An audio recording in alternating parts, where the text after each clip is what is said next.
लोणी काळभोर तालुका हवेली हद्दीतील पांडवदंड परिसरात मागील काही वर्षापासून बंद असलेल्या पोल्ट्रीची भिंत अंगावर पडून 2 अल्पवयीन शाळकरी मुलांचा जागीच मृत्यू झाला आहे.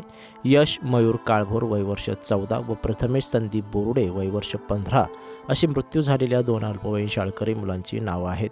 तर भिंत पडत असल्याची जाणीव होताच भिंतीजवळ उभे असलेले यशचे वडील मयूर गजानन काळभोर व त्यांचा मित्र सुनील वसंत चव्हाण हे दोघेजण वेळीच बाजूला झाल्याने त्यांचे प्राण वाचले. ही दुर्दैवी घटना गुरुवारी दुपारी 1 वाजण्याच्या सुमारास घडली. स्थानिक नागरिकांकडून मिळालेल्या माहितीनुसार मयूर काळभोर यांची पांडवदंड परिसरात जुनी पोल्ट्री होती. ही पोल्ट्री साफ करण्याचं काम मागील 2 दिवसांपासून सुरू होतं. 2 दिवसांपूर्वी मयूर काळभोर यांनी पोल्ट्रीवरील पत्रे काढून ठेवले होते.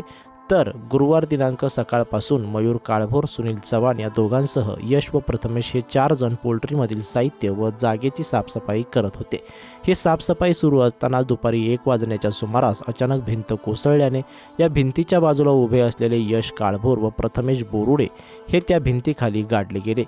तर भिंत पडत असल्याचे लक्षात आल्याने व लागलीच बाजूला झाल्याने मयूर काळभोर आणि सुनील चव्हाण हे दोघेजण भिंतीखाली जाण्यापासून वाचले. दरम्यान भिंतीखाली 2 मुले अडकल्याचे लक्षात येताच मयूर काळभोर व त्या ठिकाणी असलेल्या नागरिकांनी तात्काळ भिंत हटविण्याचे काम सुरू केले.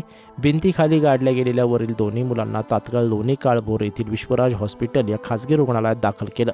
मात्र उपचारापूर्वीच दोघांचंही निधन झाल्याचं डॉक्टरांनी सांगितलं. दरम्यान या दुर्दैवी घटनेत मृत्युमुखी पडलेला यश काळभोर हा कदम वस्ती येथील रायलकर हॉस्पिटल शेजारी असलेल्या टायग्रिस स्कूल या शाळेत इयत्ता 8वीच्या वर्गात शिकत होता.